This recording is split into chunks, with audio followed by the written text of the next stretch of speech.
Magandang gabi po, umaga sa inyo pong lahat. Ako po si June and welcome sa panibagong episode ng ating vlog. Nako, talaga namang umiinit. Umiinit po ang labanan. Labanan po ng Duterte versus Malacanang. Labanan ng Duterte versus Marcos. Ang kampanya po ngayon ng Malacanang ay fake news. Fake news daw po ang mga Duterte. Fake news daw po ang mga Duterte supporters. Fake news daw po ang mga Duterte vloggers. Lahat na po ng kasamaan ay nasa Duterte. Yung una, Duterte magnanakaw. 125 confidential funds. Hindi maipaliwanag. Kaya Duterte magnanakaw. Hindi mga congressmen. Duterte magnanakaw, hindi ang Malacanang. Yan po ngayon ang kampanya nila. Duterte fake news. Dito po sa press briefing ng bagong undersecretary ng PCO. Alam nyo po, ang inappoint ngayon ng Malacanang ni President Marcos dito po sa PCO ay si Attorney Castro. Yan po yung secretary. Tas yung Yusek Castro din po. Attorney Castro. Hindi ko alam kung magkapatid sila o mag-asawa. Hindi ko po alam. Pero meron po siyang press briefing and first day niya sa trabaho. Alam niyo po itong PCO, mahiwaga po ito. Una pong naging secretary dyan, si Attorney Trixie. Di po ba, nung nag-resign po si E.S. Vic Rodriguez, sumunod na po si Attorney Trixie. And then, ang pumalit si Cheloy Garapil, di ba? Nag-resign din po. Di natin alam kung anong dahilan. At sumunod nun, si Frank Chavez ba yun? O Chavez, basta Chavez. Nag-resign na rin po. Kaya nag-appoint na po ng panibago. Hindi po natin alam kung bakit nagre-resign yung mga secretary dyan sa PCO. Anyway, ito po yung press briefing ngayon ni Yusek. Bagong Yusek po ito at parang bagong attack dog ng Malacanang. Pinapanood ko siya kanina. Aba, ang matindi dito. Abogada eh. Mukhang mabigat ito. Noong tanungan portion na, nung sumagot na eh. Walay din. Alam nyo, napakahirap talaga. Napakahirap ngayon, ngayon. Napakahirap ipagtanggol si PBBM. Ang dami na pong nagtatanggol dyan.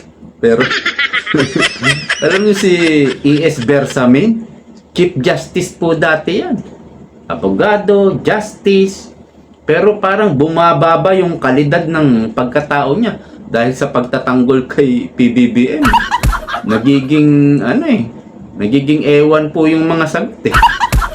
Yan po ang problema kung yung baluktot pilit mong itutuwid sa pamamagitan ng isang baluktot na katwiran. Ang hirap po talaga. Ang hirap ipagtanggol ngayon ni PBBM. So dito po sa press briefing ni Yusek Castro, inumpisahan niya po sa announcement daw ng BSP, Bangko Sentral of the Philippines. No, so we're talking about gold reserve dahil may topic po dito na kung saan pinagbibintangan daw ni Pangulong Duterte si Pangulong Marcos na ninakaw, stealing, ang sabi, stealing, ninakaw daw po ni Marcos Jr. yung gold, no? So yan po yung tatalakayin natin. So binasa ni Yusek yung announcement ng BSP, Bangko Sentral of the Philippines, bago yung tanungan portion, no? So sinasabi ko lang po yung umpisa ng kanyang press briefing. So dito na po tayo sa question and answer. Hindi na natin ipapalabas yung kanyang announcement ng BSP. So umpisahan na po natin. First question, Maricel Halili, News 5.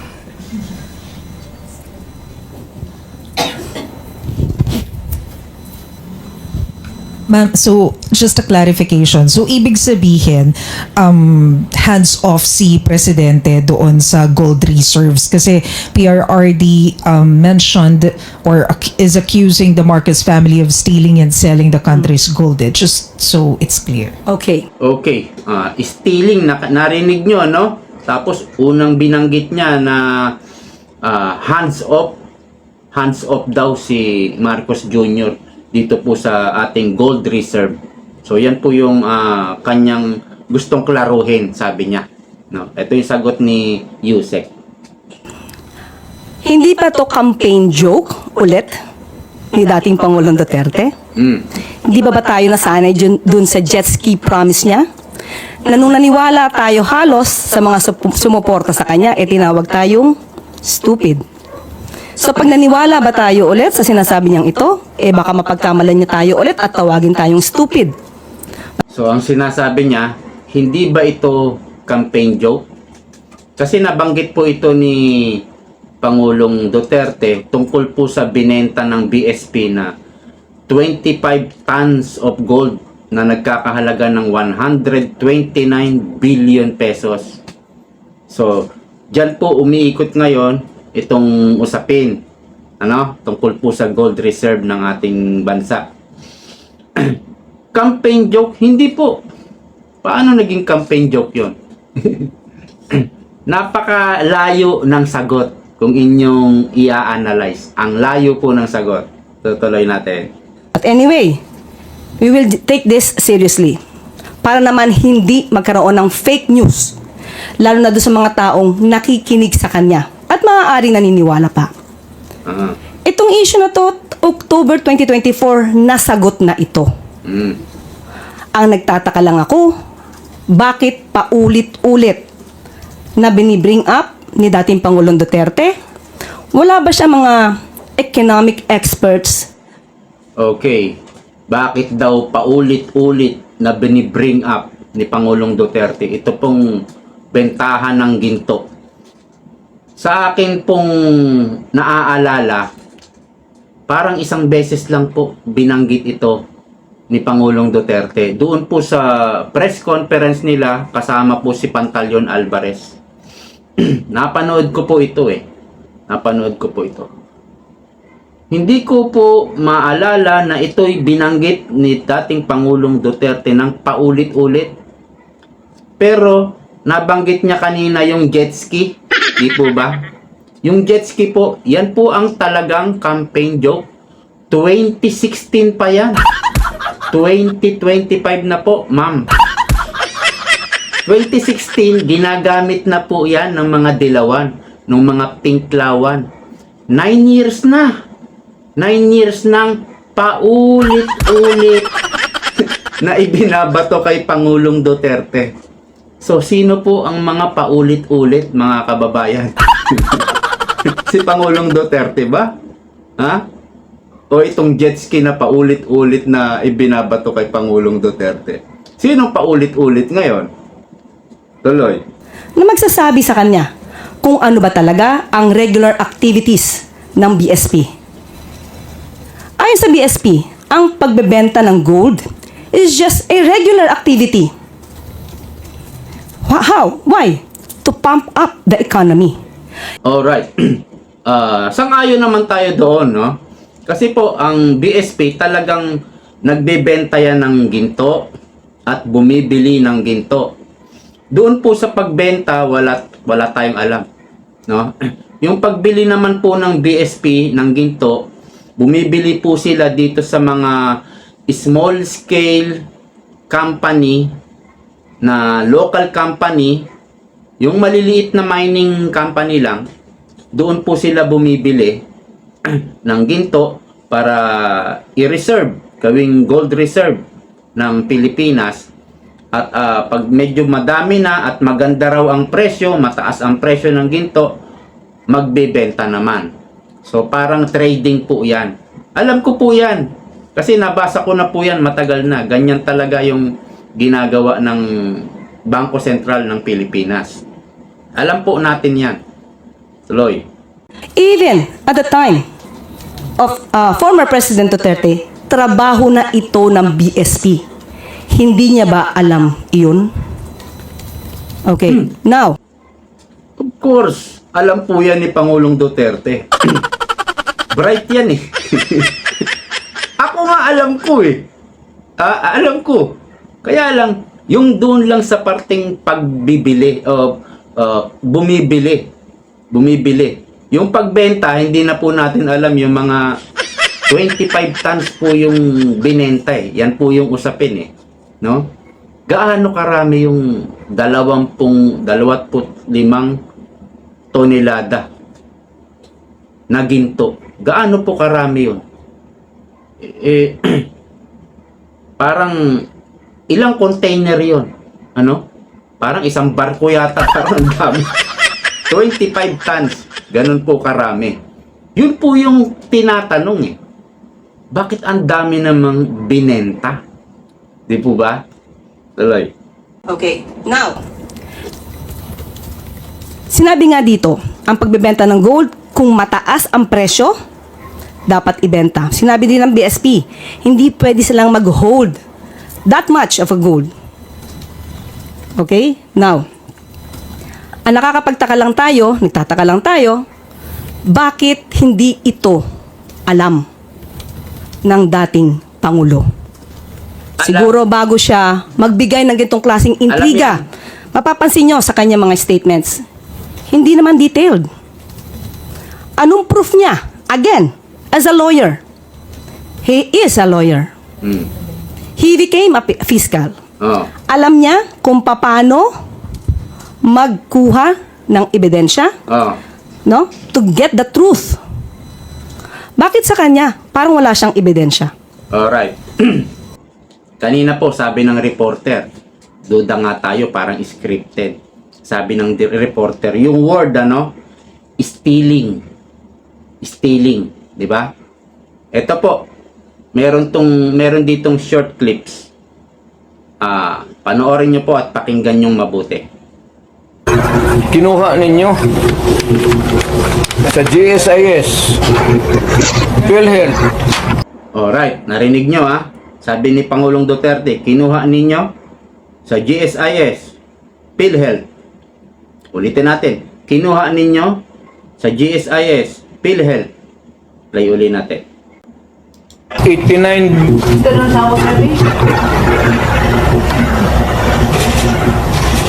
pinagbili nila. Saan itong pera? 25 tons of gold reserves natin sold amounting to 129 billion. Okay, narinig nyo. Sabi ni Pangulong Duterte, saan itong pera? Kumbaga, nasaan ito? Nasaan yung pera? Pinagbili nyo 25 tons of gold reserve amounting to 129 billion. Ulitin natin.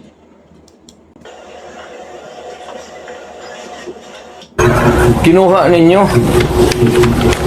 sa GSIS, PhilHealth, 89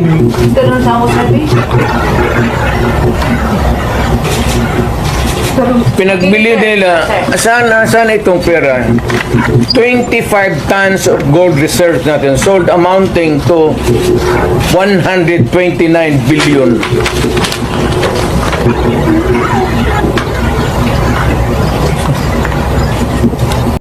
Alright. May sinabi ba si Pangulong Duterte? Panoorin nyo na lang yung buong video niyan. Panoorin nyo. I-correct me. Baka mali din ako.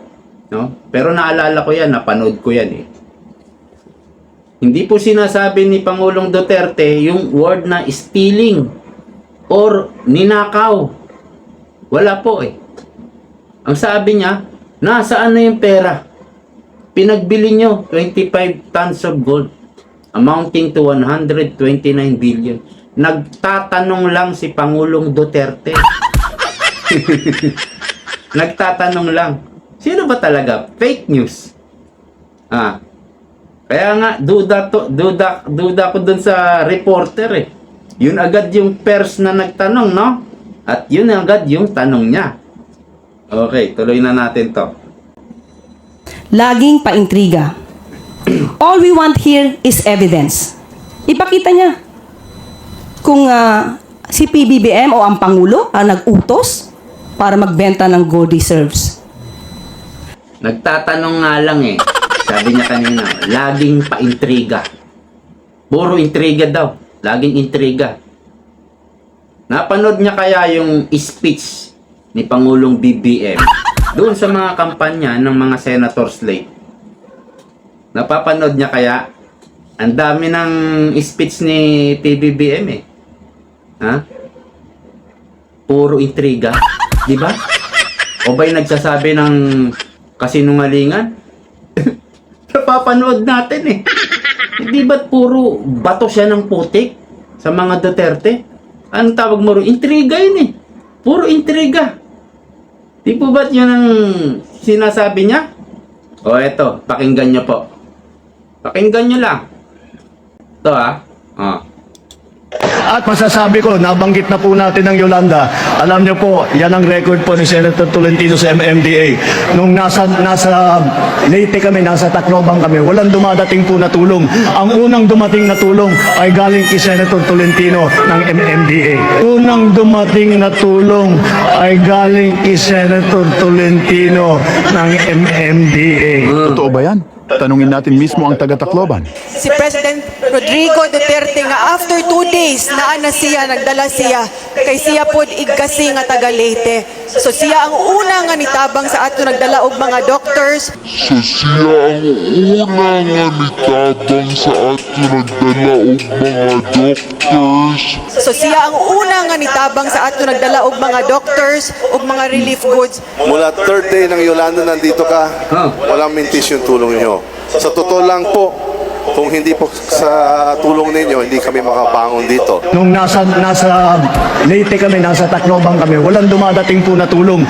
Si President Rodrigo Duterte nga after 2 days naa siya, nagdala siya kay siya pod igkasi nga taga Leyte. So siya ang una nga nitabang sa ato nagdala og mga doctors.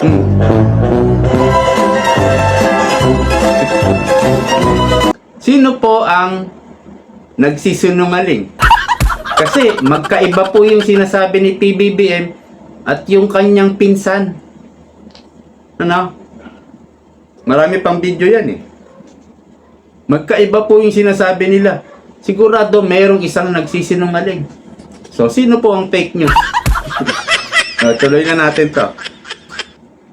Samantalang sinabi rin ng BSP, solely and manage ito. No? Solely managed by the BSP. So, paano magkakaroon dito ng hand or pakikialam ang Pangulo? Johnny Yu, People's Journal. Ma'am, when you said you will take this seriously, what do you mean by that? Will the government file charges against the former president? Hindi naman po. Sasagutin lang namin yung mga joke na lagi niya sinasabi. Since tayo ay sumasagot dito ng seryoso, Kung ididemanda ba si Pangulong Duterte? Kasi sasagutin nila ng seriously.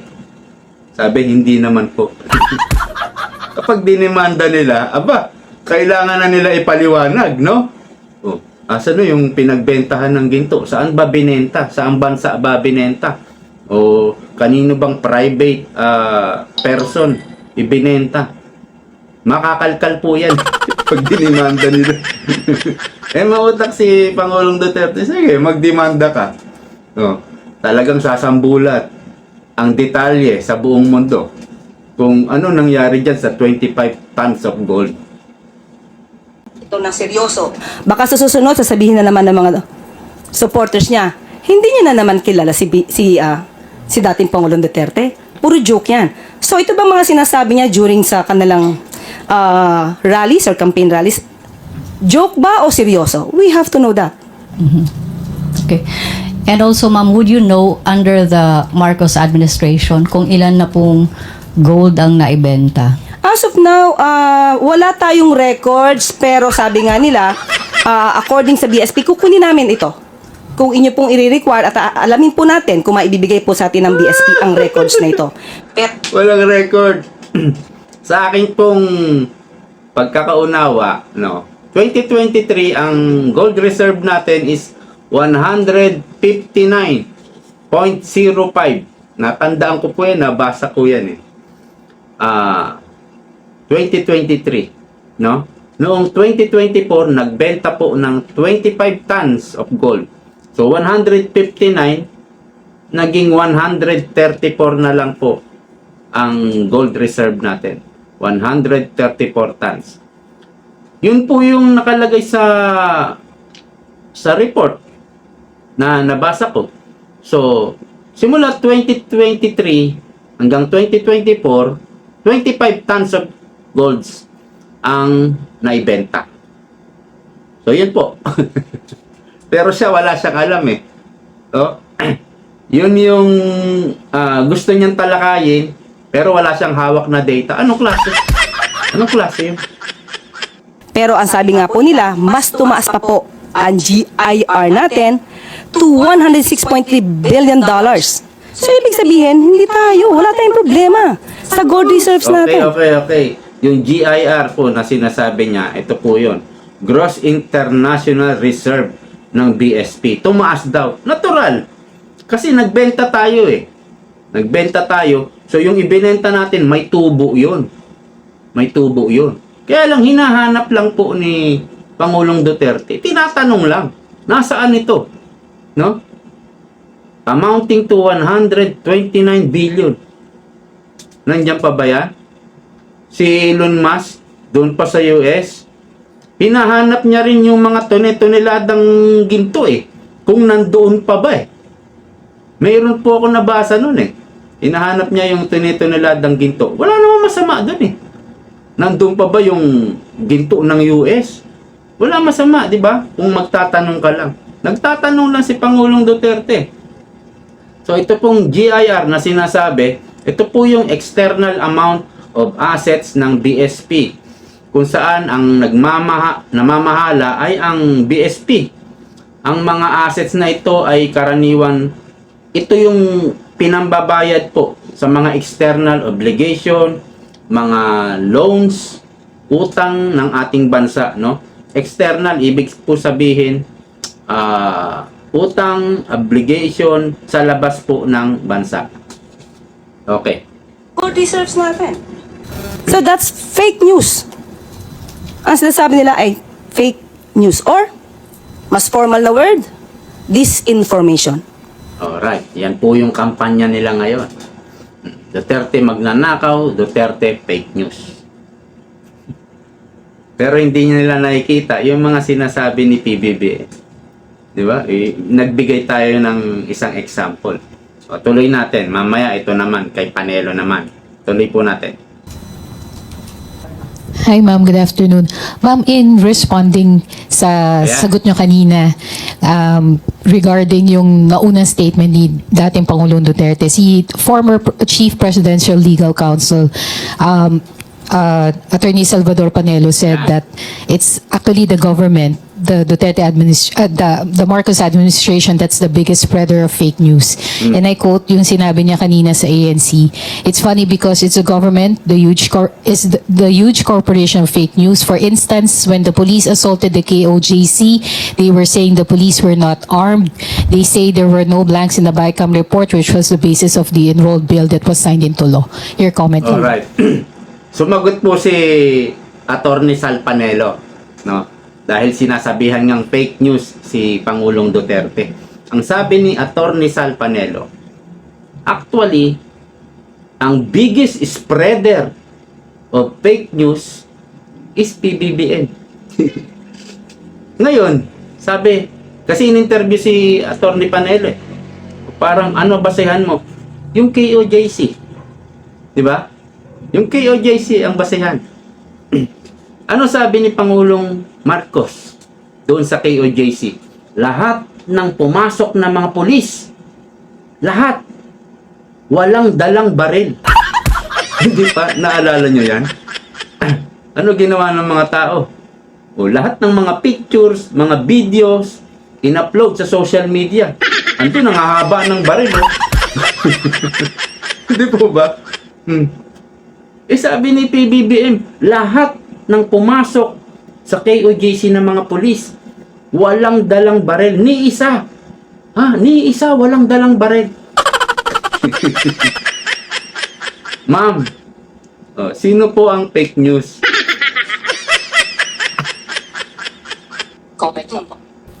So si Attorney Panelo yung nagsabi na Oo. Biggest spreader of fake news yung spreader ng fake news. Unang-una ang usapan dito ay about the gold reserves.